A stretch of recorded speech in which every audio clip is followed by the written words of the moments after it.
Today we are talking about these 10-gallon tanks right here. We're going to do a little update, but most importantly, we are going fish shopping over in our other building for some rare live bears for these tanks. We might get some other things. Also, we're going to talk about how these wild class live bears are doing. Some really cool updates, and we're going to jump right into it.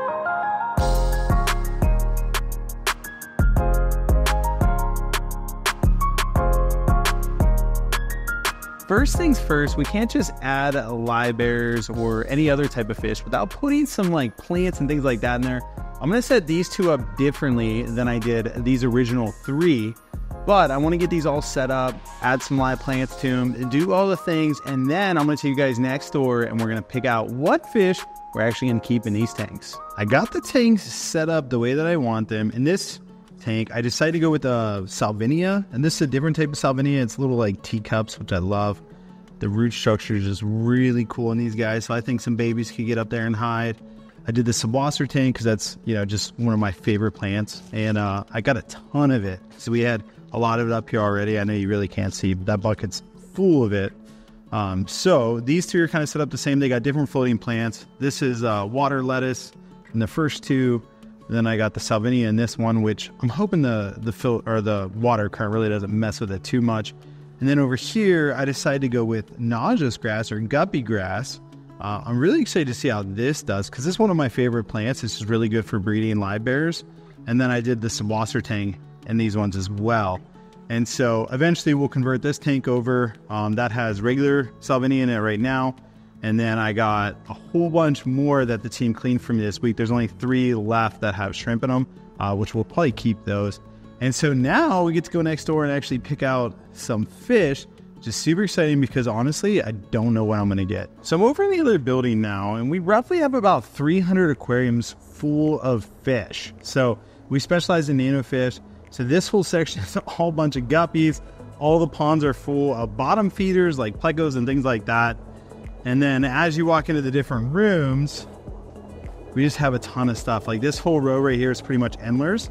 And so I'm super loving Endlers right now. So I'm gonna look in that row and see if there's anything I wanna grab today. But I wanna see what we have for wild type live bears that are really hard for us to get in, because those would be fun things for me to start breeding. So I'm gonna kind of walk through here, see what we got, because I don't get a chance to come over here very often. And there's a lot of tanks to look through, so I'm gonna have fun and do a little shopping. Man, as I'm walking around, these guys 100% caught my attention. These are Longfin white clouds, which are pretty common, but these guys are absolutely gorgeous. Now, they wouldn't do good in the 10-gallon. It's too small for them.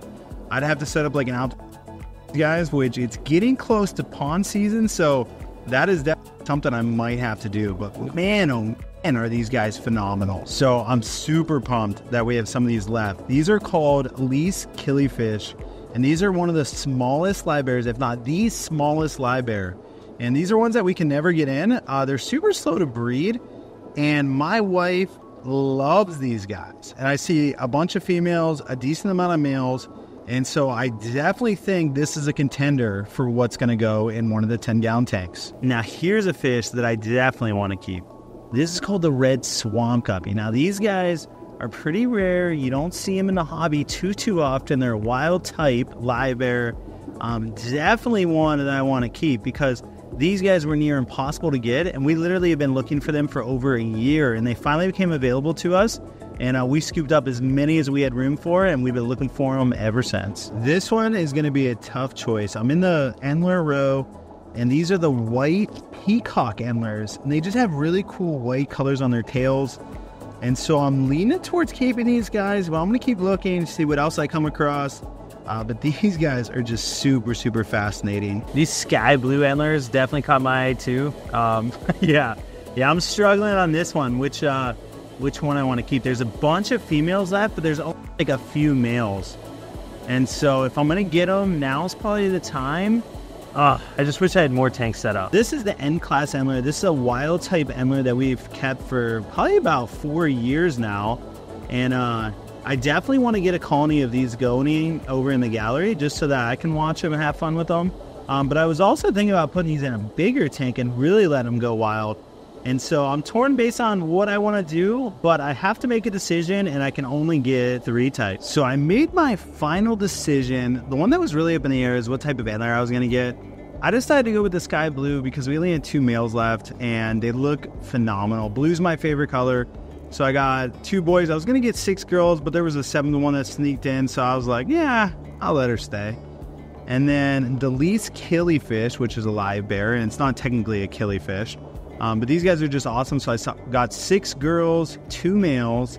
And then the last one I got was the red Swamp Guppies. I thought these guys looked really freaking good.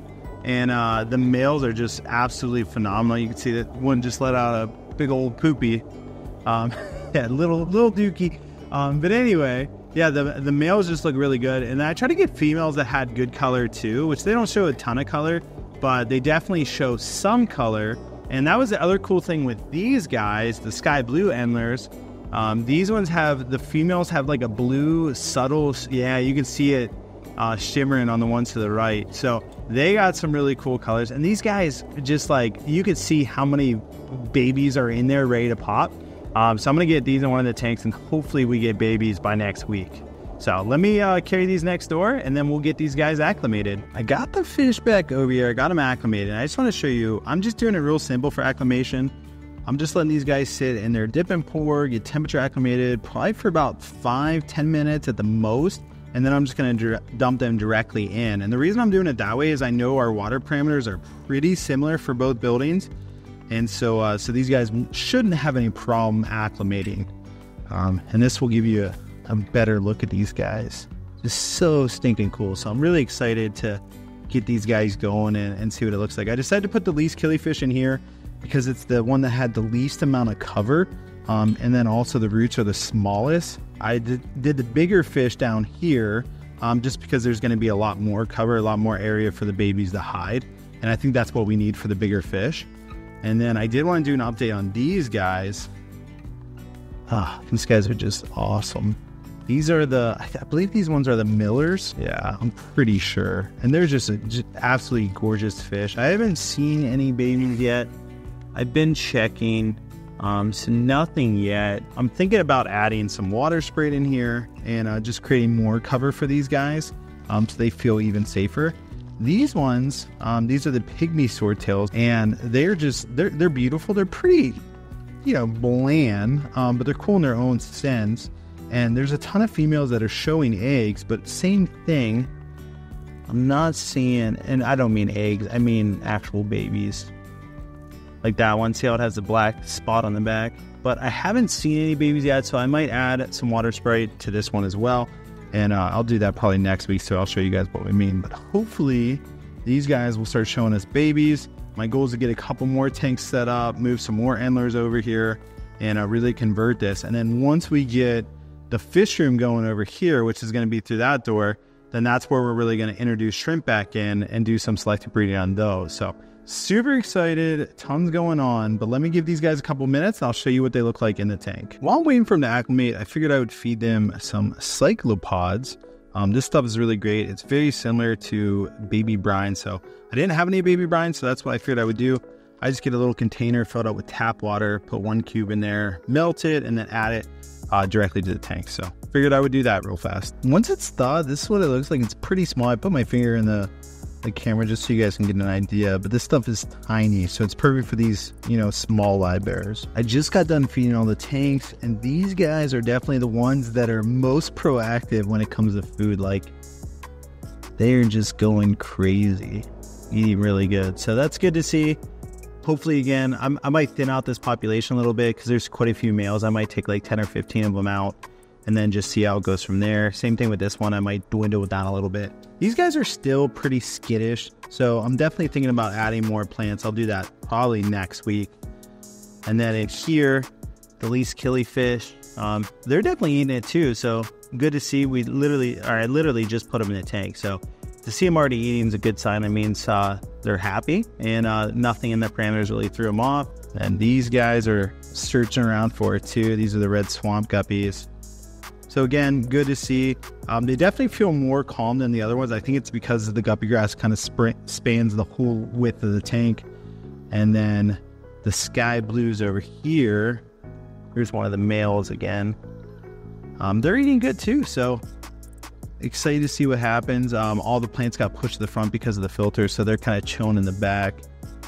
But really excited to start seeing some babies. So I'm hoping by next week we'll actually be able to see some breeding going on. But yeah, tune back in next week and we'll see what's going on here. And that's what I got for you guys today. Hopefully you enjoyed today's video. I know I'm super excited. We got a lot more tanks to set up. So literally, I think it's 15 more tanks, 16 more tanks. And so there's a lot of play to come. And then when we get the fish room done, which is probably after we get the shipping room done.